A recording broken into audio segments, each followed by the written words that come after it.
Hola tout le monde, aujourd'hui on se retrouve dans une vidéo un petit peu particulière puisque je vais vous parler de ce qui s'est passé ces 6 derniers mois, puisque du coup ça va faire 6 mois du coup que je suis au chômage. Je vous avais dit dans une de mes vidéos que j'avais pour projet du coup de quitter mon emploi puisque du coup je ne m'y retrouvais plus, c'est-à-dire qu'il n'y avait plus assez de positif pour compenser le négatif qu'il y avait. C'est donc principalement pour cette raison-là que je souhaitais donc quitter mon emploi. De plus, j'avais envie de découvrir un peu la vie en ville puisque j'ai toujours habité en campagne et j'ai fait mes études dans des villes pas tellement plus grosses que là où j'habite. Donc j'ai jamais expérimenté la ville quoi. Et du coup c'est vraiment un souhait que j'ai d'expérimenter, d'habiter en ville, d'avoir tout à proximité, etc. C'est aussi beaucoup plus vivant. Donc du haut de mes 24 ans, je me suis dit que voilà, c'était un truc que j'avais envie de faire. Donc j'ai quitté mon emploi et s'en est suivi donc pas mal de choses. Au moment où je pars, je me dis que je vais m'accorder un trimestre où vraiment je profite. Je pense qu'à moi, on ne s'occupe pas de retrouver un emploi. Je voyage, je vois mes potes, je reprends la main sur ma santé mentale. Je pense à moi, ok? Et donc j'en ai profité pour voyager. Donc si vous voulez voir un peu des photos, des vidéos de mes voyages, c'est dans mes stories à la une sur Instagram. Mon Instagram il est dans la bio, c'est camille.-hrl. Et franchement je me suis éclatée. Je suis d'abord partie une dizaine de jours en Crète avec une amie que j'avais pas revue depuis archi longtemps. Et ça s'est super bien passé, c'était vraiment top, vraiment la Crète, j'ai adoré. Je suis partie aussi au Vietnam une dizaine de jours, pareil. Là, je suis partie avec Copines de voyage, je sais pas si vous connaissez. C'est genre une organisation de voyage, mais que entre filles. Et donc, on part avec des gens qu'on connaît pas. Alors là, c'était la première fois que je partais avec cet organisme. Et j'ai une amie qui est déjà partie avec cet organisme, qui est partie avec moi pour ce voyage. Donc, il peut arriver qu'il y ait des gens qui se connaissent dans les groupes. Donc là, on était deux. Ça nous a pas empêché de nous mélanger avec les autres. Et franchement, les 10 jours au Vietnam, c'était incroyable. J'avais un petit peu peur, j'appréhendais parce que j'avais fait l'Inde il y a 6 ou 7 ans et j'avais pas trop aimé. Donc, je me suis dit à tout moment, le Vietnam, ça me plaît pas. C'était vraiment tout l'un ou tout l'autre. Et c'était une expérience incroyable. J'ai fait aussi pas mal de week-ends. Il y avait des villes dans lesquelles j'avais jamais été, donc c'était hyper sympa. J'ai fait des week-ends avec mon copain et je suis également partie à plusieurs reprises à Paris. Parce qu'il faut sachez que avant mes 22 ans, j'en ai 24 là, je n'étais jamais allée à Paris en mode j'y passe pas en voiture. Je m'y arrête et je fais des trucs là-bas et je dors là-bas. Et franchement non, c'était vraiment wonderful, j'ai trop aimé. J'y suis allée 3 ou 4 fois en 2023, donc c'était vraiment génial. Des week-ends par-ci par-là, j'ai pu visiter plein de musées. Et non, vraiment c'était une expérience. Alors je suis vraiment une fille de la campagne, vraiment j'ai découvert presque la vie si vous voulez. Lors de cette fin d'année 2023, on est sur une évolution de Pokémon, que ce soit par rapport à ma santé mentale ou que ce soit par rapport à mes expériences de vie. Je suis énormément sortie de ma zone de confort pendant les 6 derniers mois de 2023. Franchement, genre ça fait partie des meilleures années de ma vie, 2023. Le trimestre qui suit mon départ, donc je suis partie le 26 août. Un régal vraiment. Et après, une fois ce trimestre passé, il fallait évidemment que je retourne à l'emploi. Je ne vais pas rester comme ça au crochet de mon père éternellement. Au bout d'un moment, il faut y retourner. En novembre, j'ai Pôle emploi qui a envoyé mon CV, qui a répondu à une annonce comme ça. Donc j'ai été lancée dans un process de recrutement qui m'a énormément stressée. C'était la PLS complet. Je n'ai pas dormi, plus mangé. C'était vraiment n'importe quoi. Les émotions, c'était les montagnes russes. C'était très compliqué à gérer pour moi. Et je me suis dit, Camille, est-ce que tu es vraiment prête à retourner à l'emploi? Not sure, vu l'état dans lequel ça m'a mis tout ce process. Je suis quand même allée en finale, j'ai géré mes entretiens. Ce qui a joué à la fin, c'est vraiment le feeling avec le responsable que le candidat adverse, entre guillemets, a plus eu. Ce qui m'a pas gênée parce que sincèrement, j'aurais refusé le poste. Le feeling avec le responsable est moyennement passé. Je me voyais pas travailler avec ce type de personnes. Donc comme on passe énormément de temps au travail, il vaut mieux bien s'entendre avec ses collègues et avec son responsable. Ça me correspondait pas tellement. Donc sans regret, mais ça m'a permis déjà de remettre un pied dans les entretiens, de ne pas perdre la main. Fallait voir ça comme un entraînement. Du coup, en décembre avec les fêtes, je me suis dit, on attend Camille, t'es pas prête à y retourner parce que c'était le début, l'hiver.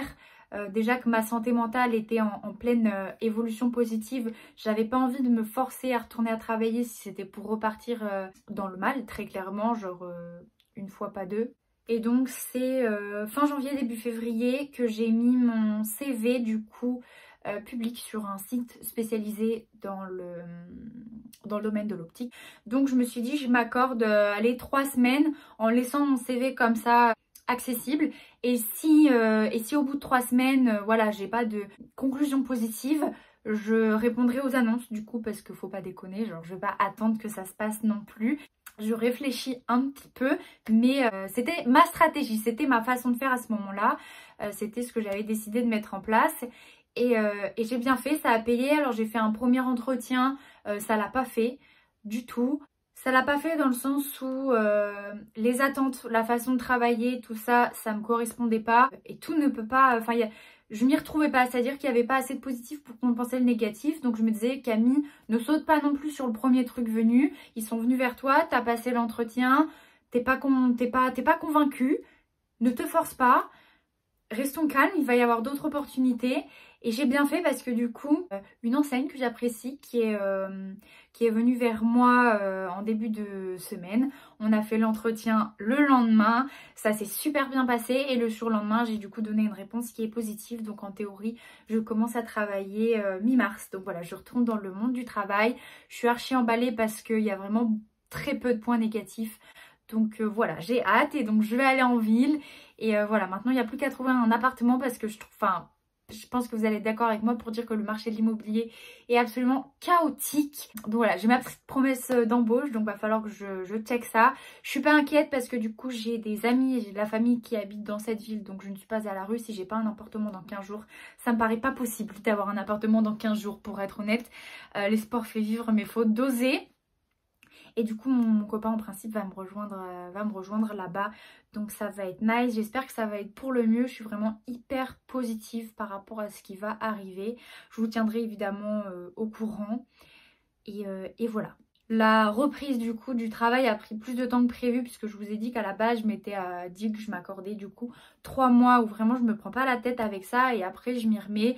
Donc dans l'idéal j'aurais voulu pour fin novembre pouvoir trouver quelque chose, et au final du coup là on se retrouve, du coup là on est fin février, avoir trouvé, mais du coup pour commencer du coup en théorie mi-mars. Voilà, c'est pas grave d'être au chômage les gars, c'est des choses qui arrivent. La santé mentale, c'est aussi quelque chose d'extrêmement important. Si vous pouvez vous permettre financièrement de prendre le temps de souffler. Voilà, j'avais vraiment envie de profiter de ce laps de temps. Je suis aussi allée au ski en janvier parce que vraiment le ski, ma passion. J'y suis allée presque une semaine, 10 jours. Je valide. Ce qui s'est passé ces derniers mois, ça a été enrichissant. Vous voyez, et c'est ça aussi que j'ai apprécié avec l'échange que j'ai eu avec donc mon futur employeur, c'est que y a des employeurs, on leur dit que ça fait 6 mois qu'on bosse pas. Il y a ce truc de, premièrement, soit la personne c'est genre juste une feignasse et on veut pas d'elle, soit la personne est remplie de red flags et juste personne veut l'embaucher, donc elle galère. Et il y a la troisième option, mais qui est moins appréciée on va dire par la plupart des employeurs, c'est vraiment la personne qui profite de ce laps de temps juste pour voyager, profiter, etc. C'est pas toujours très bien perçu par les employeurs. Et là, du coup, mon futur employeur a vu ça sous un très bon angle. Donc, c'était plaisant qu'il voit ça sous le même angle que moi. Donc voilà, c'était pour vous faire un petit débrief de ce qui s'est passé ces 6 derniers mois. J'ai pas du tout été super active. Pour le coup, il n'y a pas eu énormément de vidéos pour plusieurs raisons. La première, vraiment, j'étais focus sur l'évolution de ma santé mentale. Il y a eu également un manque d'idées, on va dire ça comme ça. J'ai vu que les vidéos début 2023 vous avez énormément plu, et celles de l'année précédente. Et vraiment fin 2023, je sortais des trucs, je voyais que ça... Voilà, donc je me suis dit, Camille, fais une pause, réfléchis. Et voilà, d'ailleurs vous êtes de plus en plus nombreux, on approche les 900 abonnés, de plus en plus de monde, donc pareil, de plus en plus de pression, parce que forcément le nombre de personnes qui me suivent augmente. Donc comme je suis une personne un petit peu anxieuse sur les bords, très anxieuse sur les bords, c'est quelque chose qui influence forcément mon raisonnement. J'espère que cette vidéo vous aura plu. Si vous avez des questions comme d'hab, n'hésitez pas, je réponds assez rapidement dans les commentaires. Et puis je vous fais des bisous et je vous dis à la prochaine.